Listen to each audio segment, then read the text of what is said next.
ಜಗತ್ತಿನ ಮೊಟ್ಟ ಮೊದಲ ಟ್ರಿಲಿಯನಿಯರ್ ಆಗಿದ್ದಾನೆ. ಅವನ ಬಳಿ $1 ಟ್ರಿಲಿಯನ್ ವ್ಯಾಲ್ಯೂಯೇಷನ್ ಇದೆ. ಎಲ್ಲ ಕ್ಯಾಶ್ ರೂಪದಲ್ಲಿಲ್ಲ, ಅಷ್ಟು ಈಸಿಯಾಗಿ ಕ್ಯಾಶ್ ಆಗಿ ಕನ್ವರ್ಟ್ ಆಗುವುದಿಲ್ಲ. ನೀವು ಒಂದು ರೇಂಜ್ಗೆ ಶ್ರೀಮಂತರಾಗಬೇಕಾದ್ರೆ ನೀವು ವೆಲ್ತ್ ಕ್ರಿಯೇಷನ್ ಮಾಡಲು ಸಾಧ್ಯವಿಲ್ಲ. ಹಾಯ್ ಫ್ರೆಂಡ್ಸ್, ಎಲಾನ್ ಮಸ್ಕ್ ಜಗತ್ತಿನ ಮೊಟ್ಟ ಮೊದಲ ಟ್ರಿಲಿಯನಿಯರ್ ಆಗಿದ್ದಾನೆ. ಬಹಳಷ್ಟು ಜನ ವಿಡಿಯೋ ಮಾಡ್ತಿದ್ದಾರೆ, ಎಲಾನ್ ಮಸ್ಕ್ ಅಷ್ಟು ಆಂಟಿಲಿಯಂ ಮನೆಗಳನ್ನು ಖರೀದಿಸಬಹುದು, ಒಂದು ದೇಶವನ್ನು ಖರೀದಿಸಬಹುದು ಎಂದು ಬಹಳಷ್ಟು ಜನ ರೀಲ್ಸ್ ಮಾಡುತ್ತಿದ್ದಾರೆ.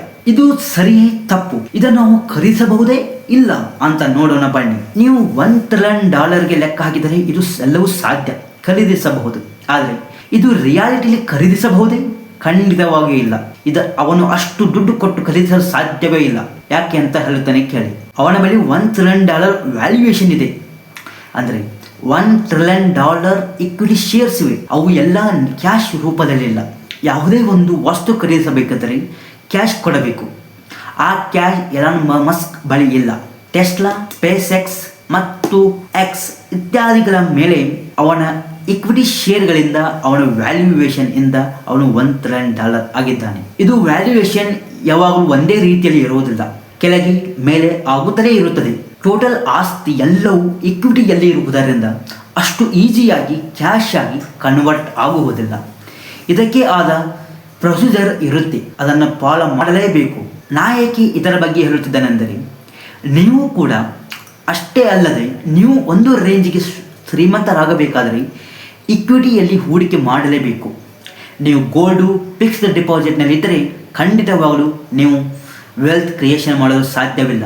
ವೆಲ್ತ್ ಕ್ರಿಯೇಷನ್ ಆಗೋದು ಕೇವಲ ಇಕ್ವಿಟಿ ಸ್ಟಾಕ್ನಲ್ಲಿ ಮಾತ್ರ. ಜಗತ್ತಿನ ಟಾಪ್ ಶ್ರೀಮಂತರನ್ನು ತೆಗೆದುಕೊಳ್ಳಿ, ಅವರು ಯಾರು fixed deposit, gold, real estate ಇತ್ಯಾದಿ ಮೇಲೆ ಹೂಡಿಕೆ ಮಾಡಿ ಶ್ರೀಮಂತರಾದವರಲ್ಲ. ಅವರೆಲ್ಲರ ಆಸ್ತಿ ಇರೋದು ಒಂದೇ, ಇಕ್ವಿಟಿ ಶೇರ್ಸ್. ಅಂದರೆ ಮುಖೇಶ್ ಅಂಬಾನಿ ಆಸ್ತಿ 9 ಲಕ್ಷ ಕೋಟಿ ಇದೆ. ಆದರೆ ಅದರ ಮೆಜಾರಿಟಿ ಆಸ್ತಿ ಕೇವಲ ರಿಲಯನ್ಸ್ ಕಂಪನಿಯಲ್ಲಿದೆ. ಅದಾನಿ ಕೂಡ ಅವನ ಆಸ್ತಿಯು ಅದಾನಿ ಗ್ರೂಪ್ನಲ್ಲಿದೆ. ಯಾವುದೇ ಫಿಕ್ಸ್ಡ್ ಡಿಪಾಸಿಟ್ ಗೋಲ್ಡ್ನಲ್ಲಿಲ್ಲ. ಬಿಲ್ ಗೇಟ್ಸ್, ವಾರೆನ್ ಬಫೆಟ್ ಮುಂತಾದ ಶ್ರೀಮಂತರ ಪಟ್ಟಿ ತೆಗೆದುಕೊಂಡರೆ ಅವರೆಲ್ಲರ ಆಸ್ತಿ ಇರೋದು ಒಂದೇ, ಇಕ್ವಿಟಿ ಶೇರ್. ನೀವು ಕೂಡ ಇಕ್ವಿಟಿಯಲ್ಲಿ ಹೂಡಿಕೆ ಮಾಡಿ ವೆಲ್ತ್ ಕ್ರಿಯೇಷನ್ ಮಾಡಿಕೊಳ್ಳಿ. ಎಲಾನ್ ಮಸ್ಕ್ $1 ಟ್ರಿಲಿಯನ್ ವ್ಯಾಲ್ಯೂಯೇಷನ್ ನಲ್ಲಿ ಇದ್ದಾನೆ. ಆದರೆ ರಿಯಾಲಿಟಿಗೆ ಅವನು $1 ಟ್ರಿಲಿಯನ್ ವರ್ತ್ ಏನು ಖರೀದಿಸಲು ಸಾಧ್ಯವಿಲ್ಲ.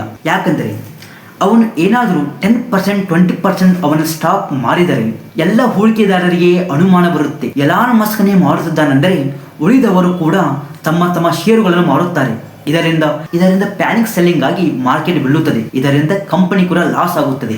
ಕಂಪನಿ ವ್ಯಾಲ್ಯೂಯೇಷನ್ ಲಾಸ್ ಆಗುತ್ತೆ, ಆದರೆ ರಿಯಲ್ ಆಗಿ ಲಾಸ್ ಆಗಲ್ಲ. ಅವು ಎಲ್ಲವೂ ಕೂಡುವುದು ವ್ಯಾಲ್ಯೂಯೇಷನ್ ಮೇಲೆ. ಕೊನೆಯದಾಗಿ ನಾನು ಹೇಳುವುದು ಒಂದೇ, ನೀವು ಕೂಡ ಇದೇ ರೀತಿ ಸಂಪತ್ತು ಸೃಷ್ಟಿಸಬೇಕಾದರೆ ಇಕ್ವಿಟಿಯಲ್ಲಿ ಮಾತ್ರ ಹೂಡಿಕೆ ಮಾಡಿ. Gold, real estate, fixed deposit ಇತ್ಯಾದಿಗಳ ಫಿಕ್ಸ್ಡ್ ಇನ್ಕಮ್ ಬರುವಂತ ಸ್ಕ್ರೀಮ್ ಮೇಲೆ ಹಾಕಬೇಡಿ. ಅಥವಾ ಬಿಸ್ನೆಸ್ ಸ್ಟಾರ್ಟ್ ಮಾಡಿ. ಬಿಸ್ನೆಸ್ನಿಂದ ಖಂಡಿತವಾಗಲು ನೀವು ಒಂದು ಒಳ್ಳೆ ರೀತಿಯ ಇನ್ಕಮ್ ಗಳಿಸಬಹುದು. ಸ್ಟಾರ್ಟಿಂಗ್ ಡೇಸ್ನಲ್ಲಿ ಯಾರಿಗೆ ಆಗಲಿ ಲಾಸ್ ಆಗುತ್ತೆ, ಇಲ್ಲ ಸಮ್ ಪ್ರಾಬ್ಲಮ್ಸ್ ಬರುತ್ತವೆ. ಆದರೆ ಅದನ್ನೆಲ್ಲ ಮೆಟ್ಟಿ ನಿಂತರೆ ಖಂಡಿತವಾಗಲು ಭವಿಷ್ಯದಲ್ಲಿ ಒಂದು ಒಳ್ಳೆಯ ಜೀವನ, ಒಂದು ಒಳ್ಳೆಯ ಅರ್ನಿಂಗ್ಸ್ ಬಂದೇ ಬರುತ್ತದೆ. Thank you so much. ಈ ವಿಡಿಯೋ ಕೇವಲ ಎಜುಕೇಶನ್ ಪರ್ಪಸ್ ಓನ್ಲಿ. ಇದು ಇನ್ವೆಸ್ಟ್ಮೆಂಟ್ ಸರಿಯಲ್ಲ, ಟಿಪ್ಸ್ ಮೇಲೆ ಡಿಪೆಂಡ್ ಆಗಬೇಡಿ. ನಿಮ್ಮದೇ ಅನಲೈಸ್ ಮಾಡಿ.